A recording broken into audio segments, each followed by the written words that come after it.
marvel at the stunning views of the Alhambra, admire its intricate architecture, and learn about its fascinating history. We make friends with some locals who gave us a tour of their hometown of Huelva and led us on an unforgettable day trip to the Algarve in Portugal.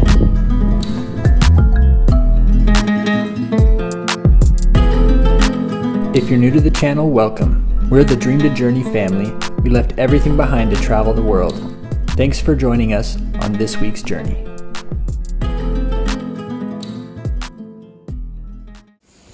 All right, it is 6:45 and we are headed to a hotel to meet up with the tour group. We're headed to Granada. Should be fun. Welcome outside. Riding the 3 hours to Granada was beautiful and difficult with an active baby, but our excitement grew as we climbed the steep hills to the white-walled cities around the Alhambra, making the drive totally worth it.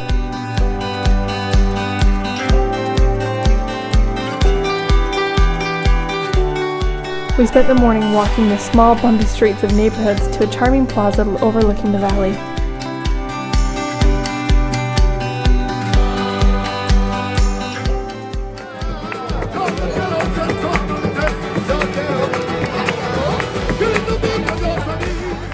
Located in Granada, Spain, the Alhambra was built during the 14th century.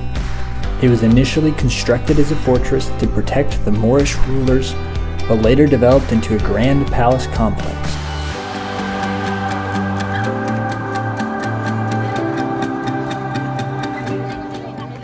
What happens if I lift this arm up? And I come in and I can't.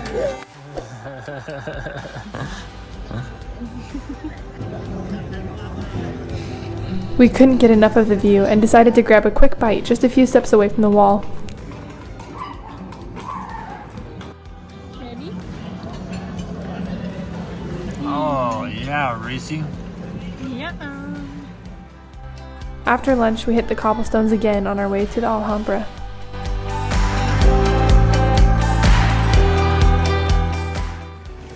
Are you ready? Yeah.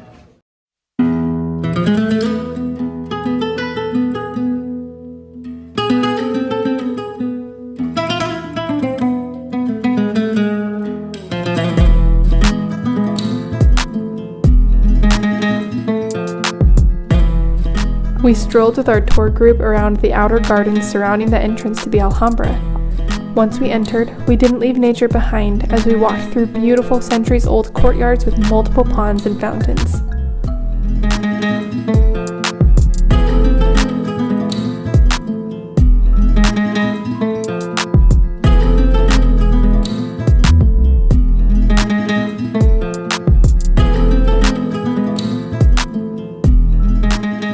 Impressive rooms built for sultans and designed with geometric symbolism to the Muslim beliefs, we started in the gold-colored welcoming patio of the Sultan into the living quarters. Keyhole doorways and symmetric arches give the chance to view up close the Arabic writing of the Quran, repeating the phrase, "There is no conqueror over Allah."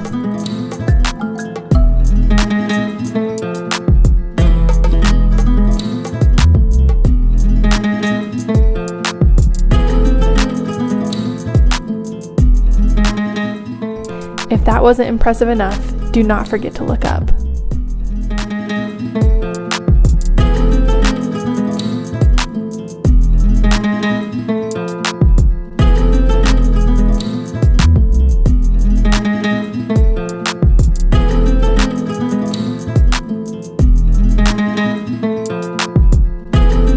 Exhausted, we were grateful for the help of our tour guide up the stairs with Reese, who he nicknamed the Sultana.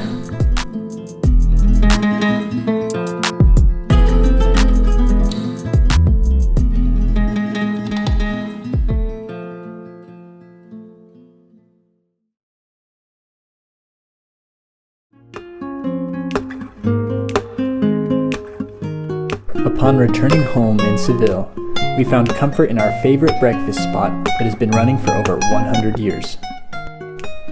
Their specialty, churros con chocolate, or churros with chocolate.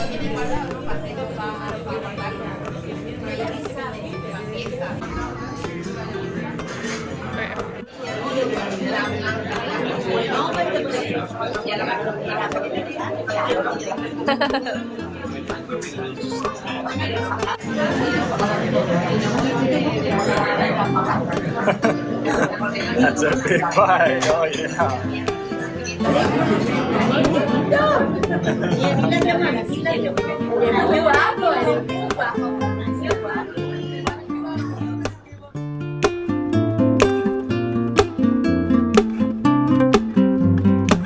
We then jumped right back into exploring our own backyard and discovering the Barrio Santa Cruz, or Jewish Quarter.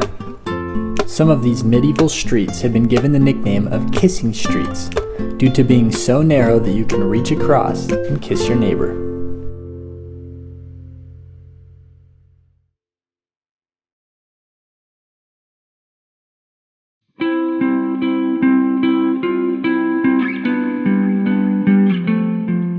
Where are we going? We going to Huelva? Yeah.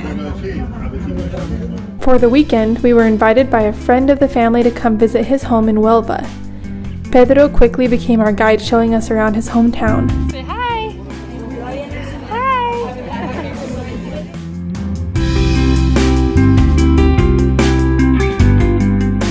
Hi. Town halls and churches, even the very one he sang in as a child growing up.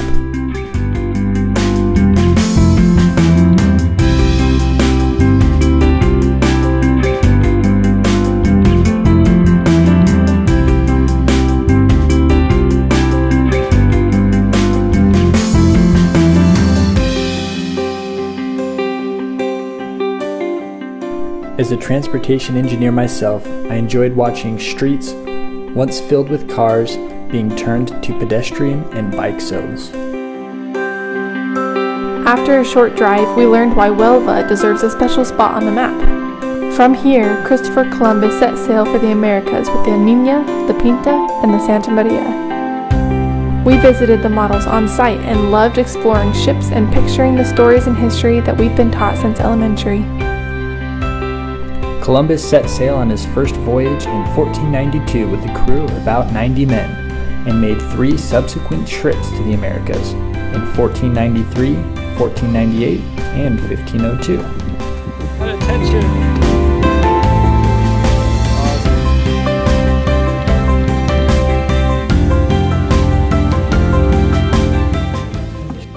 It's not meant for tall people. Wow. This is all they had down there. Where would they have slept? Overall, I'm just surprised. Like, this is much smaller than I would have thought. Right? This is also one of the smaller of the 3. Yeah. Columbus had difficulty finding funding for his voyage. Having first approached the Portuguese king who turned him down, he then went to the Spanish monarchs King Ferdinand and Queen Isabella, who eventually agreed to fund his expedition, although Columbus had to agree to give up a large share of any profits.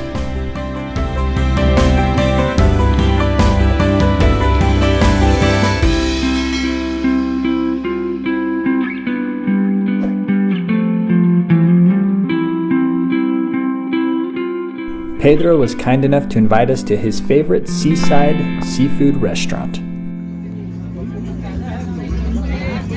So here we are eating ensaladilla. Ah, okay. Y una carne. Okay. Papas fritas y choco frito. Lo vamos a probar y después vamos a pasar por la casa y dormir. De toda la comida. Ya. ¿Qué va a decir Kerry cuando vea todo eso?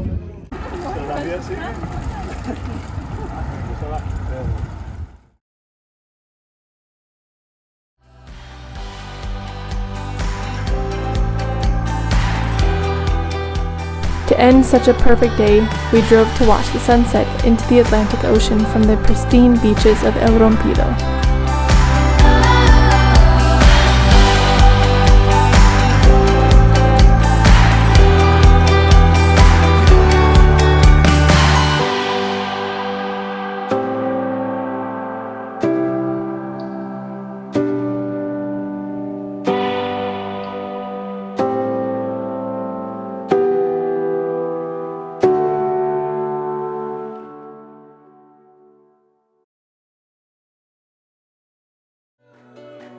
On our second day with Pedro, we took a stroll to the neighborhood cafe, where we met some of Pedro's friends for breakfast and more churros. Churros con un poquito de café, jamón. Is that your first churro? Qué rico. Lo descargamos en el Pingo 12, no te seguimos.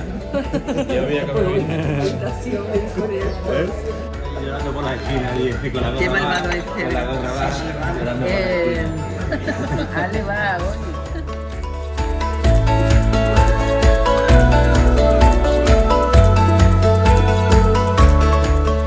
The real treat of the day came with a drive across the border into Portugal.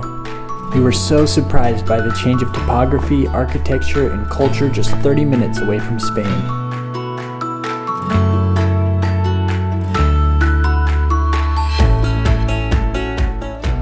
Beautiful sandy beaches with thick greenery made us feel as we had walked into a postcard.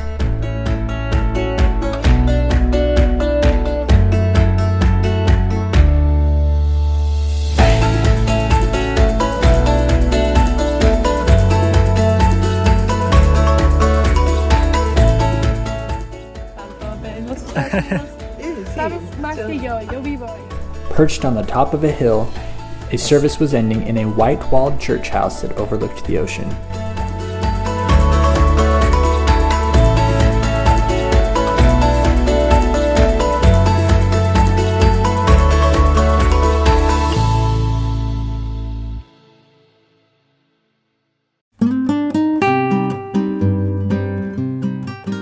Passing the most charming houses and fresh orange tree blossoms, we made our way through the Portuguese town of Teulada for a little lunch.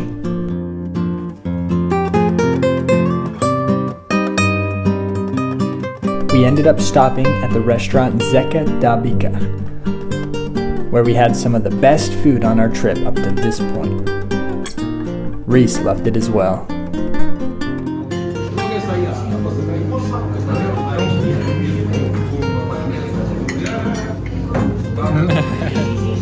More. That was awesome. Walking back to the plaza, we passed by beautiful Portuguese houses with tile and pottery, as well as some unique Roman touches to the area, like this beautiful bridge that spans over the river, where locals play music, sell their items, and fish.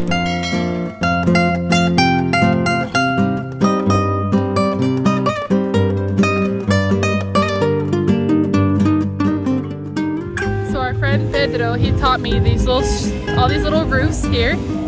They are to help keep a room cold in the summer and hot in the winter, rather than having one big roof where the air gets trapped and makes it either too hot or too cold.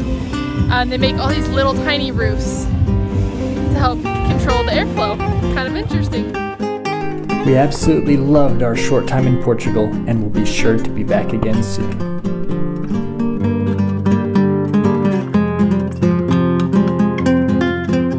Pedro not only welcomed us into his home, but into his family as he planned a surprise birthday party for Reese, knowing we would be away from our family for her first birthday coming up next weekend.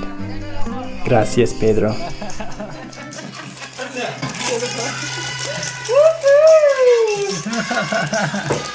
Primer año, ay. Feliz cumpleaños, Reese. ¿En tu cumpleaños? No. We're the Dream to Journey family, and we had a blast making this video this week. We hope that you've enjoyed it as well. We'll be making more videos every week, so subscribe so you can get notifications for those as well. And as always, dream big and enjoy the journey.